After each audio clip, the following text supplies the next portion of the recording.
বলা হচ্ছে একটি দোকানে একটি লাল কলমের বিক্রয় মূল্য 40 টাকা, একটি কালো কলমের বিক্রয় মূল্য 25 টাকা। ওই দোকানদার একদিনে 100টি কলম বিক্রি করে যদি 2980 টাকা পায়, তাহলে সে কয়টি কালো কলম বিক্রি করেছিল? প্রিয় শিক্ষার্থী, প্রথমে রিটেন প্রসেসটা দেখাবো, তারপরে অ্যালিগেশনের মাধ্যমে কিভাবে দ্রুত করা যায় সেটাও দেখাবো। প্রিয় শিক্ষার্থী, আমরা যদি বলি যে ধরি কালো কলম বিক্রি করে এক্সটি। প্রিয় শিক্ষার্থী, তাহলে আমরা লিখতে পারি যে কালো কলম যদি এক্সটি বিক্রি করে, তাহলে লাল কলম কতগুলো বিক্রি করে? লাল কলম বিক্রি করে হচ্ছে 100 মাইনাস এক্সটি, যেহেতু মোট 100টি কলম। প্রিয় শিক্ষার্থী, এখন আমরা প্রশ্ন মাঝে লিখতে পারি অ্যাকর্ডিং টু দ্য কোশ্চেন। দেখেন, যেহেতু লাল কলম প্রতিটির দাম 40 টাকা, তাহলে বিক্রি করছে হচ্ছে 100 মাইনাস এক্সটি, তাহলে এত টাকার বিক্রি করছে।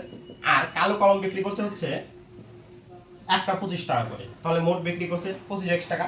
এতে করে মোটে 2980 টাকা পেয়েছে।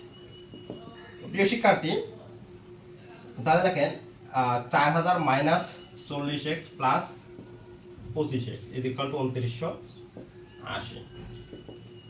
ওকে, তাহলে মাইনাস 15x ইজ ইকুয়াল 2980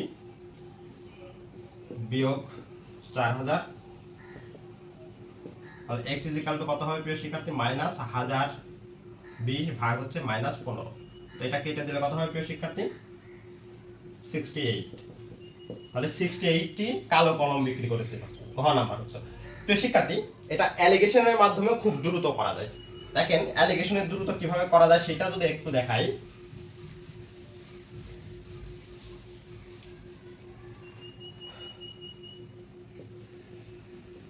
কালো কলম আর হচ্ছে লাল কলম। প্রিয় শিক্ষার্থী, তাহলে দেখেন মোট 100টি কলম বিক্রি করছে।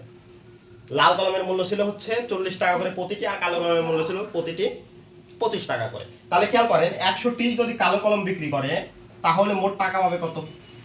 2500। আর যদি 100টি যদি লাল কলম বিক্রি করে, তাহলে টাকা পাবে কত? 4000। কিন্তু এই দুইটা টাকার কোনোটাই পায়নি, পাইছে হচ্ছে 2980 টাকা। প্রিয় শিক্ষার্থী, তাহলে আড়াআড়ি বড়টা থেকে ছোটটা বিয়োগ করবো। তাহলে এই বড়টা থেকে এটা যদি বিয়োগ করি, এটা হবে হচ্ছে 1020, আর এদিকে যদি বিয়োগ করি তাহলে কত হবে প্রিয় শিক্ষার্থী? 480। এখন এটাকে যদি অনুপাত আকারে লিখি, 1020 অনুপাত 480, তাহলে দেখেন এই শূন্য কেটে ছোট করা যায়। আবার যদি 2 দিয়ে কাটি, তাহলে কত হবে প্রিয় শিক্ষার্থী? 2 দিয়ে কাটলে এটা হবে হচ্ছে 51, আর এটা হবে কত? 24। আবার দেখেন 3 দিয়ে কেটে ছোট করা যায়, 3 17 51, আর এটা 3 8 24। প্রিয় শিক্ষার্থী, যে অনুপাতটা যেদিকে সেটা তার হবে। তাহলে দেখেন কালো অনুপাত হচ্ছে 17।